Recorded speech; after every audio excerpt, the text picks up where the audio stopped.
before that was hovered, is that considering already that you have the Jinx pick here, you have some poke, you have some great fighting in the neutral, you have Gragas cast you can use to engage, Victor is going to clean up house extremely well.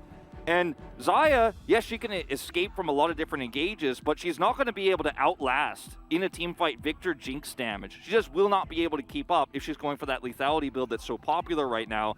So T1, their composition at first looked like maybe it was going to be more poke-oriented. Now it's about getting ahead early, getting that vision control, and using... This lane is in the perfect spot as, oh, no flash comes in. There's the Q, and Fate is going down. First blood given over to Owner.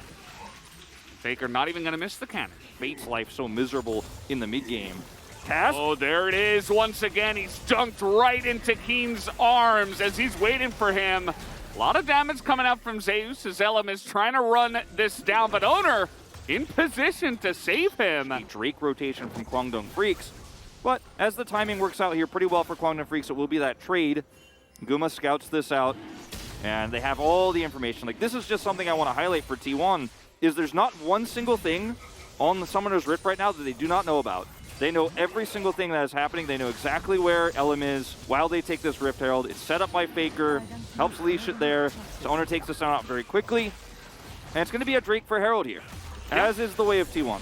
As is the way, and they already do have this nice little 900 engage onto you, so you never really feel safe, even if you have that range advantage. As this is going to be dropped bot. This is this 4-man rotation down bot I was talking about. They should be able to take out this turret, as it is 4v3 at the moment. Fate stuck just farming under the mid turret, so a lot of those plates going down into the arms of Owner and Guma.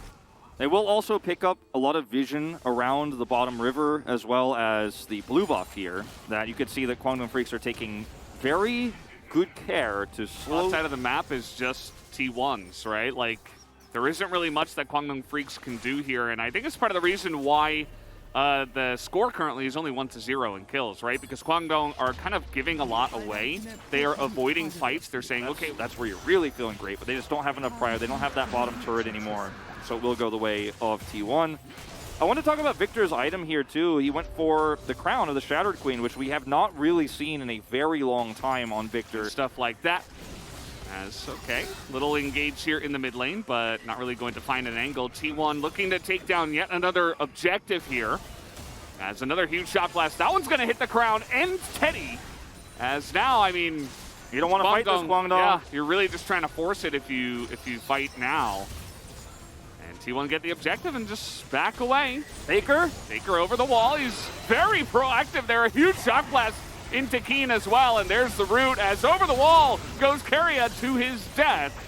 Maybe a little bit overzealous there. Yeah, I think that was definitely a little bit overzealous from Keria. A nice attempt here from Faker, but the charm target he gets isn't the one that you're going to be able to blow up very quickly with a follow-up engage like this. And a lot of damage onto Teddy. I see the idea. I can see why it's so tempting to actually follow up and try to force this fight and take Keria's item builds. He's going Randuin's here, and this has been kind of a new thing that we've been seeing in other regions as well. A lot of supports going first item Randuin's.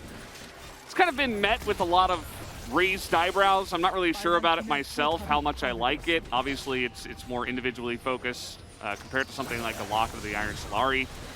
But it's going to make Keria actually a really tanky engage champion here on the Tom Kench, non-ironically. So a lot of trading back and forth here.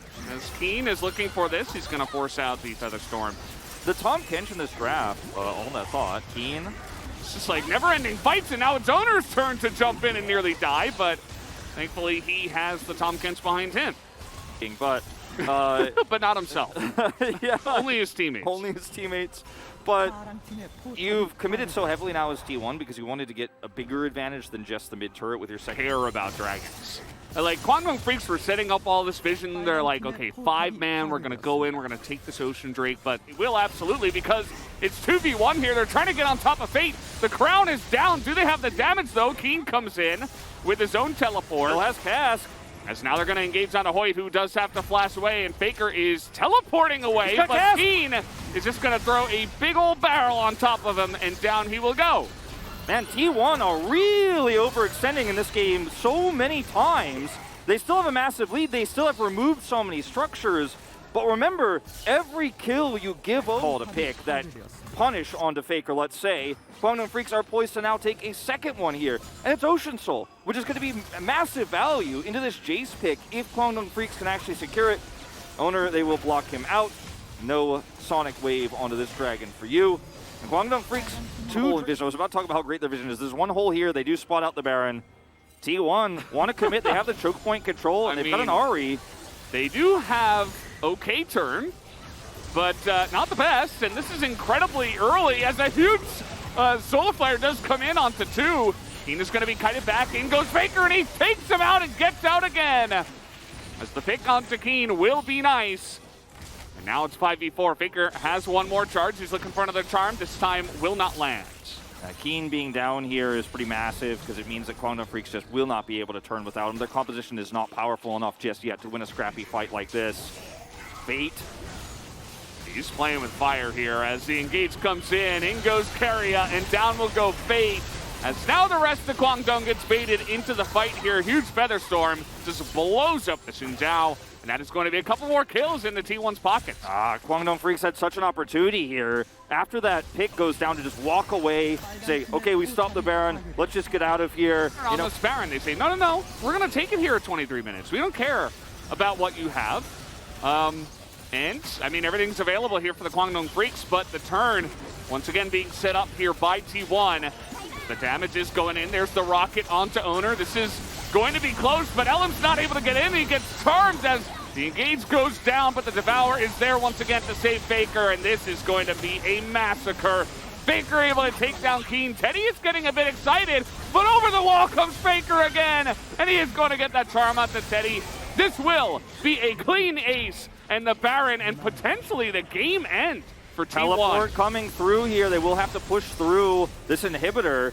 And 2 Nexus turrets, but they've got a ton of damage. I mean, this Baron with Baron buff, exactly. Tank the turrets, keep the minions alive, and you can do it. They don't have any wave clear without Fate, and I think the T1 have just won the first game of this series. They were able to push their advantages so hard, force lose-lose situations for KWANGDONG. The health bars are low, though. Okay. I suppose it is a little bit early. I mean, look, whether they kill the Nexus now or not, I think they've controlled this game now to a point. Well, for KWANGDONG FREECS, 10,000 gold lead here for T1, and the mid prio that's guaranteed for them for a subsequent Drakes.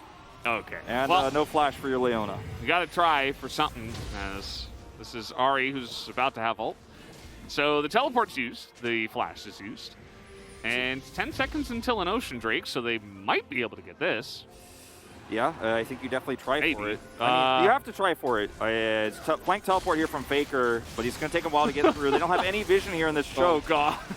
This is like a horror movie as the kick comes in, and Owner even gets it. He's going to get the Drake, and FAKER gets the perfect flank off as everybody's just getting absolutely melted here. Keria is so tanky with the randoms. He even has a stopwatch at this point. Teddy can do 0 against the Tomkins, and that is going to be yet another ace, it looks like here. Fate getting chased down, and T1, they can just end the game. They absolutely can. Keria wants to cut off Fate, the only person who can clear waves. Speaking of waves, they are already hitting the last remaining They missed him. Doesn't matter. T1 going to push to end. They forced so many lose-lose fights on Baron. The setup was great. The turn was fantastic. FAKER hitting so many critical charms. And that's game number 1. In very clean fashion, going over to the side of T1 for just a moment in the mid-game. Those overextensions we saw, Keria going in too far, the FAKER pick on the top side for just